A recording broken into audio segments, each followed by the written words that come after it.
Alhamdulillahi hamdan katsiran tayyiban mubarakan fih kama yuhibbu rabbuna wa yarda. Asyhadu an la ilaha illallah wahdahu la syarikalah wa asyhadu anna Muhammadan abduhu wa rasuluh alladzi la nabiyya ba'd. Amma ba'd.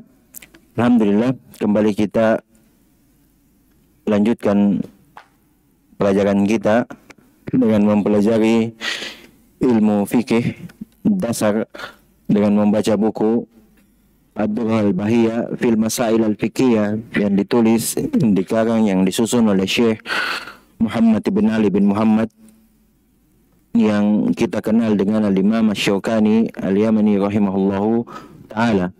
Dan telah berlalu bersama kita dua bab pada kitab ketiga, yaitu tentang kitab Al-Janaiz. Di bab pertama Ahkamul Muhtadar telah kita bahas, juga di bab kedua tentang Ghuslul Mayyit, tentang memandikan jenazah. Kemudian di bab ketiga pada hari ini kita akan membahas atau membaca tentang takfinul mayyit, mengafani jenazah. Kata beliau rahimahullahu taala di sini, wa yajibu takfinuhu bima yasturuhu. Wajib, berarti bicara tentang hukum, wajib mengafani jenazah dengan sesuatu yang dapat menutupi seluruh tubuhnya. Walau lam yamlik ghayrahu, walaupun ia tidak memiliki selain dari itu. Wala ba'sa biziyadati ma'at tamakkuni min ghairi mughalatin, dan tidak mengapa menambah jumlah kain kafan jika memungkinkan, selama tidak berlebihan. Nanti akan dijelaskan apa yang dimaksud dengan berlebihan. Kemudian wa yukaffanu syahidu fi thiyabihi allati qutila fiha, dan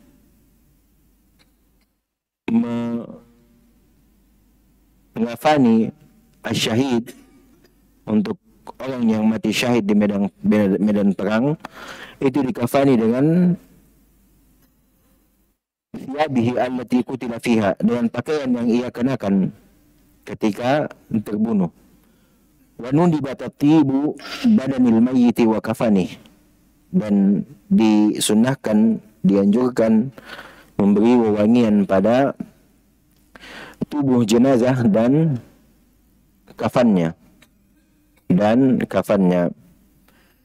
Setelah penulis rahimahullah selesai dalam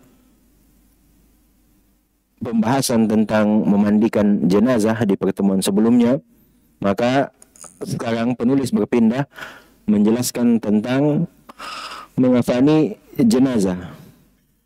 Ada beberapa poin yang kita sebutkan dalam pembahasan kali ini. Terdapat 4 poin. Yang pertama adalah kewajiban mengafani jenazah. Dari ucapan beliau, wa yajibu takfinuhu bima yasturuhu walau lam yamlik ghayrahu. Dan wajib yang diinginkan di sini atau yang dimaksudkan di sini adalah fardu kifayah. Fardu kifayah. Jika telah ada yang melakukan, maka gugur kewajiban bagi yang lainnya. Dan di antara dalil yang mewajibkan di sini adalah beberapa hadis yang diriwayatkan dari Nabi sallallahu alaihi wasallam. Di antaranya apa yang diriwayatkan oleh Imam Muslim dari Jabir bin Abdullah radhiyallahu anhu, beliau berkata, Rasulullah sallallahu alaihi wasallam bersabda, "Idza kaffana ahadukum akhahu falyuhsin atau falyuhassin kafanah." Apabila salah seorang di antara kalian mengafani saudaranya, maka hendaklah ia yuhassin, memperindah kafannya. Dan yang dimaksud dari memperindah kafan di sini adalah ya dengan yang layak, kafan yang layak, yang bersih, dan suci. Dan juga dari hadis ini kita lagi-lagi mendapati akan keindahan syariat Islam dalam menjaga kehormatan manusia walaupun dia telah meninggal, tetap diperintahkan untuk memperindah dari kafannya. Bahkan nanti kan tetap disuruh untuk atau disunnahkan untuk memberikan wewangian padanya walaupun telah meninggal. Tetap dalam syariat Islam ini kehormatan mereka tetap diperintahkan untuk dijaga. Juga dalam hadis yang diriwayatkan oleh Abi Daud, At-Tirmidzi dan Ibnu Majah yang disahihkan oleh Syekh Albani rahimahullahu taala dalam Sahih At-Targhib wa At-Tarhib dari Ibnu Abbas radhiyallahu anhuma, beliau berkata bahwa Rasulullah sallallahu alaihi wasallam bersabda, "Ilbasu min thiyabikumul bayad fa innaha min khairi thiyabikum wa kaffinu fiha mautakum." Pakaikanlah atau kenakanlah pakaian yang berwarna putih di antara kalian. Pakailah pakaian berwarna putih. Karena kata beliau, fa innaha min khairi thiyabikum, sesungguhnya itu adalah pakaian yang terbaik di antara kalian yang kalian kenakan. Wa kaffinu, ini dia datang dalam bentuk perintah juga. Kaffinu fiha mautakum, dan kafanilah orang-orang yang meninggal di antara kalian dengan kain putih tersebut. Perintah mengafani dari Nabi SAW menunjukkan akan kewajiban. Asal dari perintah adalah wajib. Sebagaimana hal ini dimaklumi dalam kaidah usul fikih bahwa asal dari perintah adalah wajib. Adapun kewajiban mengafani jenazah, sekalipun seseorang itu tidak memiliki apapun selain kafannya, maka dia tetap dikafani dengan hal tersebut. Dia tetap dikafani dengan apa yang dia miliki tersebut. Hal ini berdasarkan perintah Nabi SAW untuk mengafani seorang sahabat Mus'ab bin Umair radhiyallahu taala anhu dengan sehelai kain yang bergaris yang merupakan satu-satunya harta yang dia miliki. Siapa? Sahabat Mus'ab bin Umair. Dalam hadis yang diriwayatkan oleh Imam Bukhari dan Imam Muslim dari Khabbab ibn al-Arab radhiyallahu anhu, beliau berkata, kami pernah berhijrah bersama Nabi SAW dengan tujuan mencari ridha Allah. Maka di antara kami pada waktu itu ada yang meninggal dunia. Di antaranya adalah Mus'ab bin Umair yang disebutkan tadi, yang terbunuh pada hari Uhud, pada perang Uhud, dan ia hanya meninggalkan sehelai namirah. Namirah itu tadi kain bergaris. Jika kata siapa? Kata Khabbab, jika kami menutupi kepalanya dengan kain itu, maka kelihatan kakinya, nampak kedua kakinya. Maksudnya jika dikafani dengan kain itu. Dan jika kakinya ditutupi dengan kain itu, maka tampak kepalanya. Berarti kainnya tidak cukup panjang untuk menutupi seluruh tubuhnya. Maka amarna Rasulullah sallallahu alaihi wasallam an tughtiya ra'sahu wa naj'ala ala rijlaihi syai'an min idkhir. Maka Rasulullah sallallahu alaihi wasallam memerintahkan kami untuk menutupi kepalanya dan meletakkan rumput atau jerami di atas kakinya. Ini yang menjadi dalil dari ucapan Imam Asy-Syaukani rahimahullahu taala, walau lam yamlik ghairuhu. Intinya ada yang bisa menutupi sekalipun tidak seluruh tubuhnya. Sekalipun tidak seluruh tubuhnya, berdasarkan dalil atau kejadian yang terjadi pada Mus'ab bin Umair radhiyallahu taala anhu yang diceritakan oleh Khabbab bin Al-Arat radhiyallahu taala anhu. Maka sampai sini kita pahami bahwasanya wajib untuk mengafani jenazah. Wajib untuk mengafani jenazah. Tadi juga kita telah bacakan dua hadis sebelumnya. Yang pertama akan perintah untuk memperindah dari kafan. Kemudian sunnah dalam memakai kain berwarna putih sebagai kafan. Nah, semua dalil-dalil yang disebutkan. Kemudian poin yang kedua adalah wala ba'sa biziyadah, yaitu tentang melebihkan dari kain kafan. Ucapan beliau rahimahullah, wala ba'sa biziyadati ma tamakkuni min ghairi mughalatin. Tidak mengapa menambah jumlah kain jika memungkinkan, selama tidak berlebihan. Berkaitan dengan jumlah kain yang digunakan dalam mengafani jenazah, yang wajibnya adalah satu kain. Yang wajibnya adalah satu. Adapun jika lebih dari itu, maka hal tersebut disunahkan. Maka di sini dikatakan wala ba'sa biziyadah.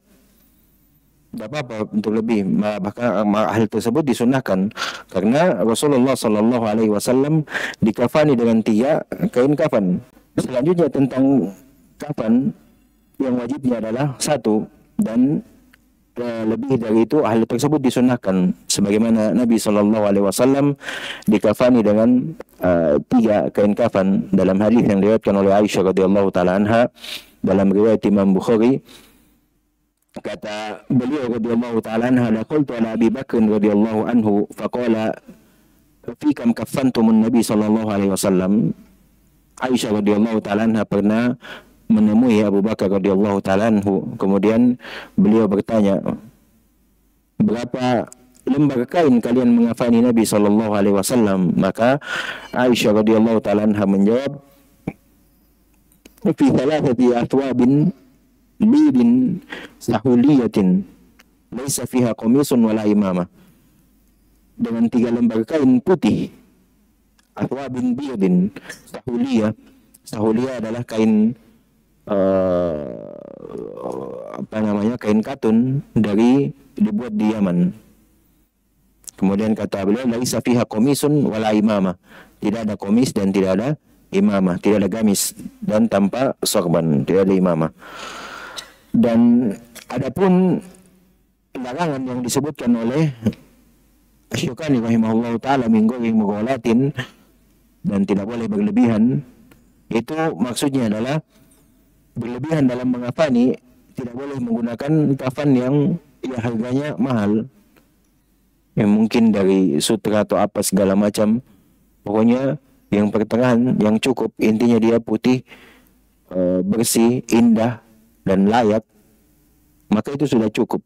Maka itu sudah cukup untuk menjadi kafan bagi jenazah.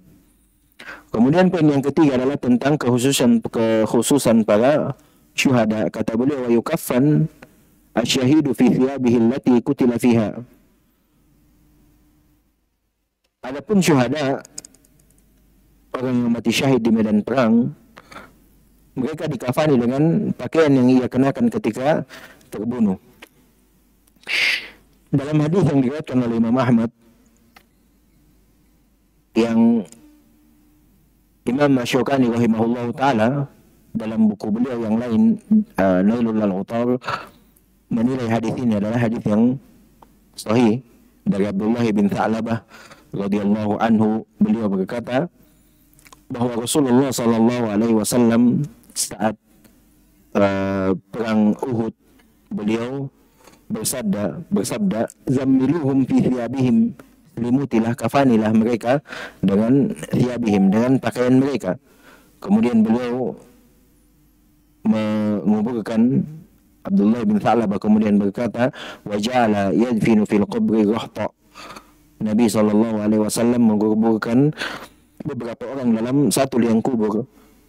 Kemudian beliau bersabda, qaddimu aktsaruhum Qur'ana, dahulukan masuk ke liang lahat orang mereka yang paling banyak hafalan Qur'annya. Intinya adalah mereka dikafani dengan pakaian yang mereka terbunuh dengannya. Dan ini merupakan bentuk kekhususan dari para syuhada bagi orang-orang yang meninggal di syahid di medan peperangan.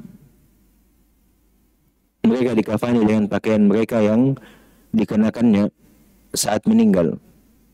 Nah, ini adalah keutamaan bagi mereka bahwa kelak akan dibangkitkan dalam keadaan seperti itu, yang dalam keadaan tentunya pakaian mereka bersimbah dengan darah, bentuk perjuangan mereka dalam membela Islam.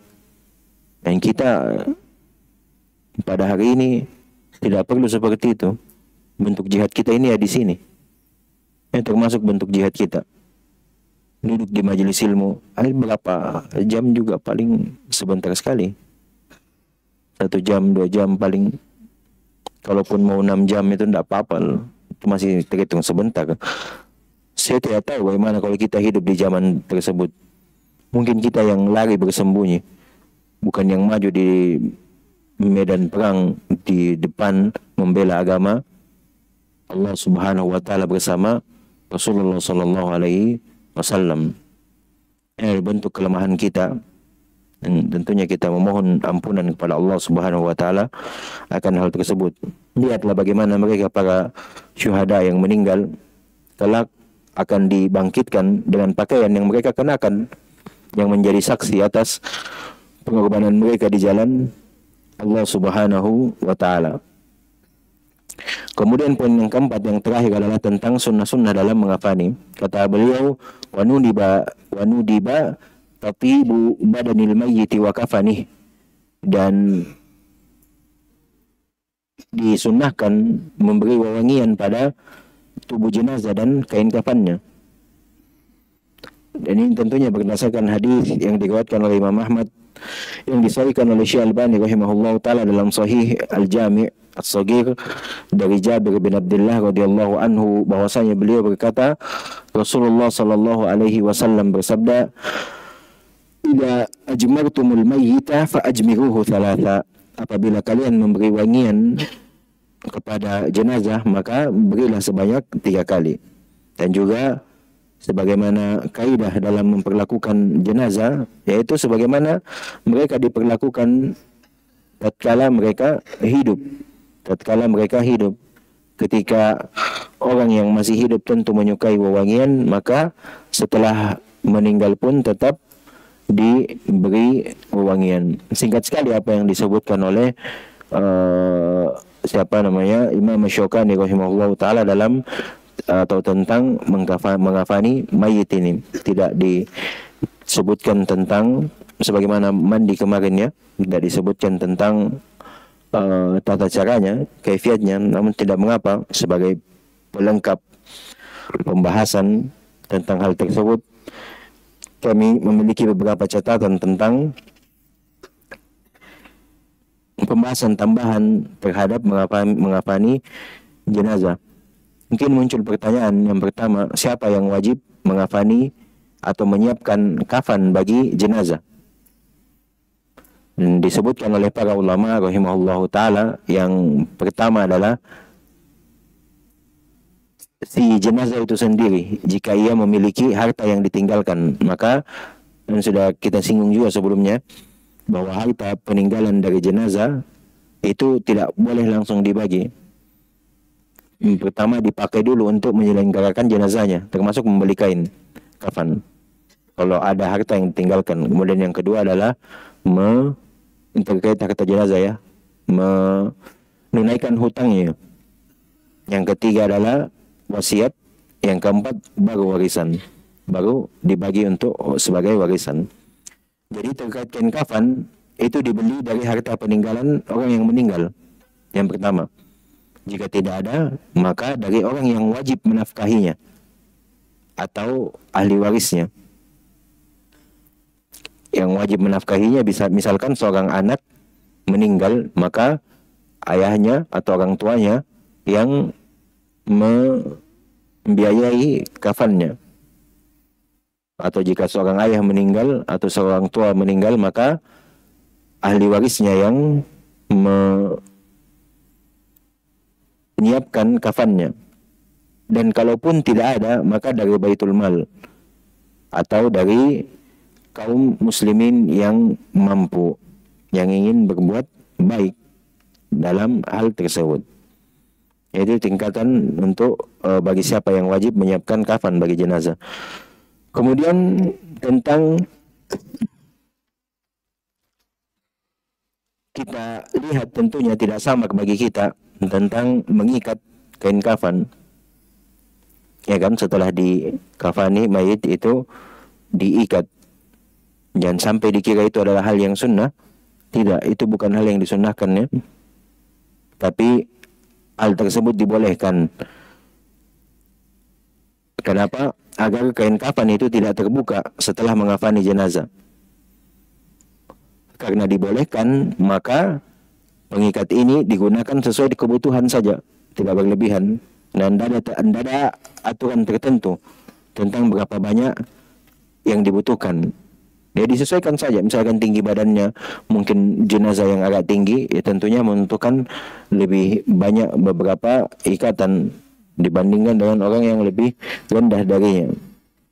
Dan ketika kebutuhan pengikat kafan tersebut telah terpenuhi, maksudnya ketika jenazah telah diletakkan di liang lahatnya, maka pengikatnya dilepas, ya kan? Dilepas karena memang dia sesuai kebutuhan. Jadi ketika kebutuhannya tadi hanya untuk agar tidak terlepas kafannya setelah mengafani, maka dibukalah pengikatnya setelah dia di liang lahat. Berarti dilepasnya pengikat kain kafan ini itu karena telah selesai kebutuhan terhadapnya, bukan karena yang tersebar khurafat di tengah-tengah masyarakat biar tidak jadi pocong katanya. Ini masalah, ya kan, hal-hal yang sebenarnya kan pada asalnya tidak diikat pun tidak apa-apa selama dia aman dari terlepas dari lipatan kafan tersebut. Tapi karena ditakutkan akan terlepas kafannya ketika telah dikafani jenazah tersebut, maka diikatlah. Hanya untuk sekedar itu, bukan lainnya. Orang-orang terlalu banyak bikin hal-hal aneh. Bukan terlalu banyak menakut-nakuti umat. Subhanallah.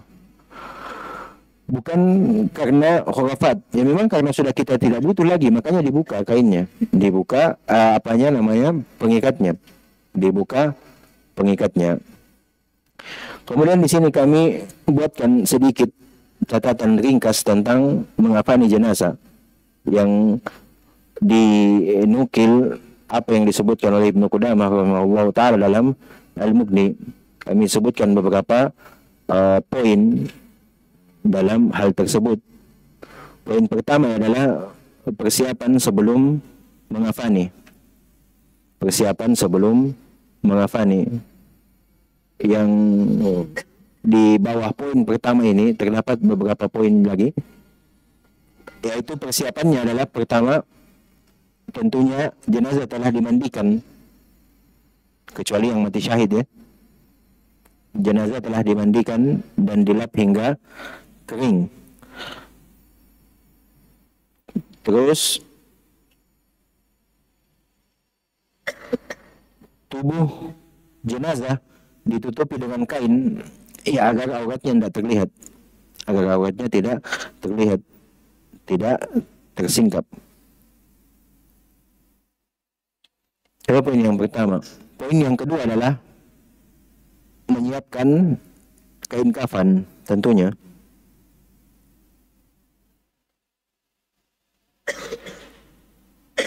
Pertama, memilih kain kafan yang terbaik dan paling lebarnya, yang paling bagusnya, paling lebar, paling bisa mencakup. Kedua, menyiapkan 3 kain kafan sesuai sunnah.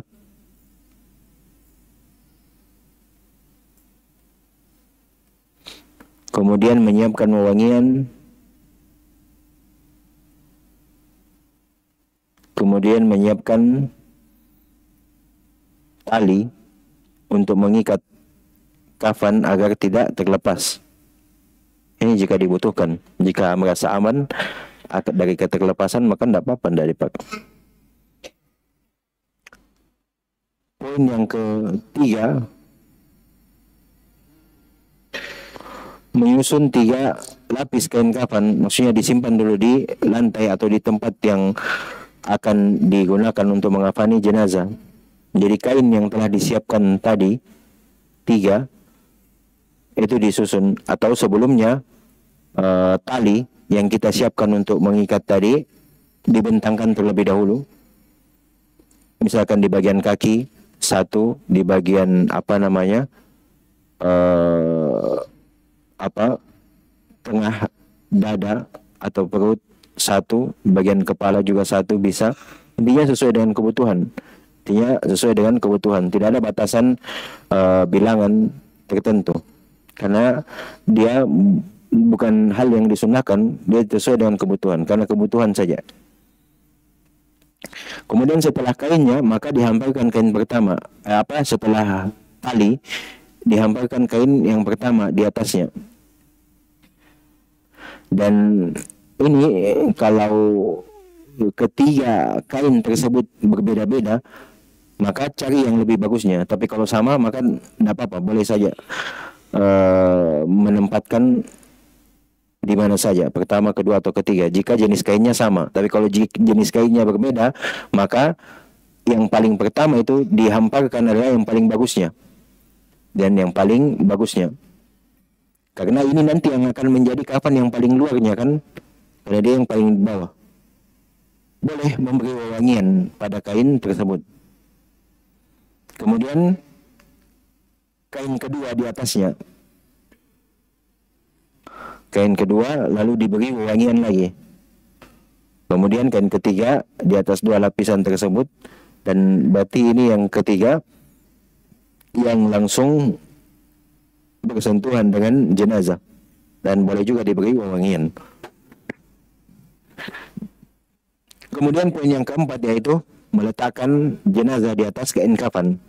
Yang tadi jenazahnya masih tertutupi ya, auratnya masih terjaga, masih tertutupi dengan kain.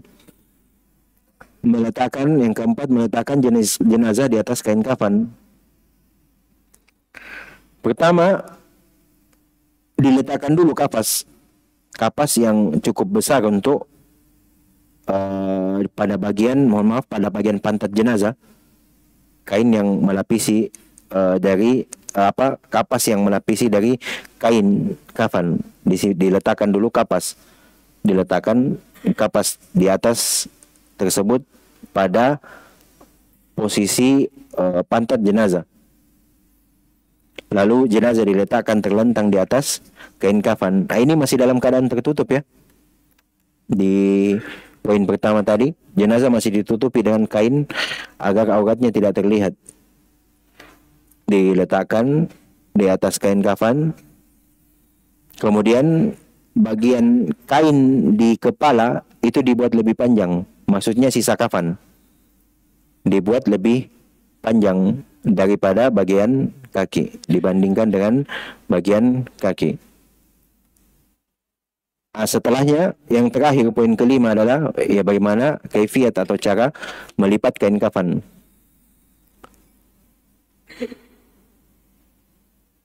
Kain setelah jenazah berada di atas kain kafan, maka kain pertama, tentunya kain yang paling atas ya, dilipat dengan cara kain yang terhampar di sisi kanan itu dilipat ke arah kiri.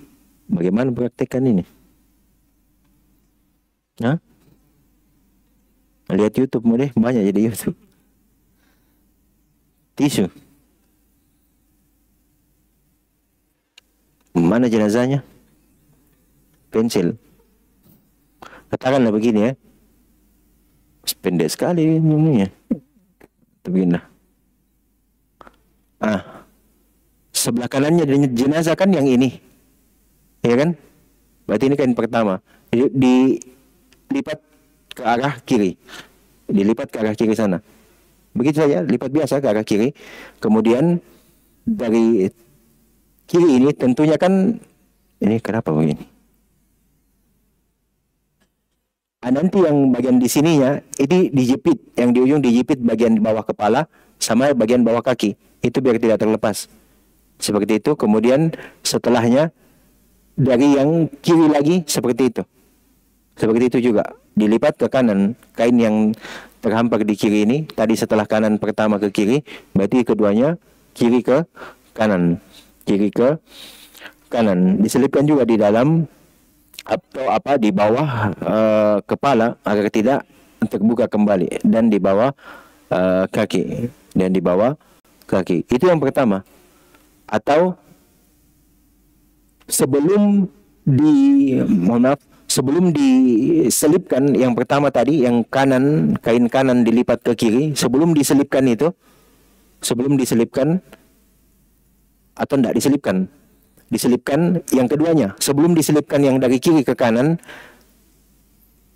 kan tadi masih ada kain di atas jenazah, itu ditarik dari bawah. Mau dari bawah dari atas tidak apa-apa, yang penting ditarik itu kain yang menutupi aurat tadi, jenazah, ditarik keluar, kemudian lanjut prosesnya. Jadi jangan dikira nanti kan kain tadi sama masuk ke dalam itu, enggak. Jadi itu ditarik di kain yang pertama. Karena kalau kain kedua biasanya sudah susah untuk ditarik. Di situ ditarik. Kemudian setelahnya kain kedua sama dengan cara yang pertama, dan yang ketiga juga sama dengan cara yang pertama. Nah, setelah itu tentunya kan ada sisa kain yang tersisa di ujung kepala dengan apa namanya? Kepala dengan kaki ini kan ada sisanya kan? Makanya tadi dikatakan yang paling banyak itu sisanya di kepala. Dibuat di kepala yang paling banyak sisanya. Ini dilipat saja ke atas, dilipat ke atas, yang bawah lipat ke arah kakinya ke atas, yang di kepala lipat ke arah bisa sampai ke lehernya. Makanya dikatakan dilebihkan di bagian kepala. Itulah gunanya tali, bukan tali pocong. Itu gunanya tali yang tadi di awal. Otomatis yang tersisa setelah 3 kain dilipat ini, tersisa di bawahnya apa? Tali, ya kan? Kalau kita di Makassar apa biasa yang paling bau? Ada yang terpal ya. Kain apa itu? Ada yang kayak terpal sebelum kain kafannya. Iya, putih juga, putih juga. Ada yang terpalnya seperti itu. Walau alam apa gunanya, tapi itu menjadi kebiasaan. Tak apa-apa. Kan itu tidak turun kan? Tidak kan? Hanya untuk proses memudahkan ini saja, membawa mungkin, atau kain kafan tidak terkena hal-hal yang itu. Selesai setelah itu. Selesai proses mengafani jenazah. Lengkapnya bagus, praktiknya itu ada di beberapa video di YouTube, video dari guru kita Ustaz Ubaid Hafizahullah Ta'ala. Banyak beliau praktekkan hal tersebut dengan video. Itu lebih mudah difahami ketika melihat hal tersebut. Apa yang kami sampaikan dan tuliskan, kami ambil juga dari sana. Kami ambil dari sana untuk memudahkan dari pembahasan. Selesai tentang mengafani mayat. Insyaallah kita selanjutnya di tentang sholat jenazah di pertemuan yang akan datang insyaallah taala biidznillah taala wa sallallahu wa jami'a. Subhanakallahumma wa bihamdik asyhadu an la ilaha illa anta astaghfiruka wa atubu ilaik wa akhiru da'wana alhamdulillahi rabbil alamin.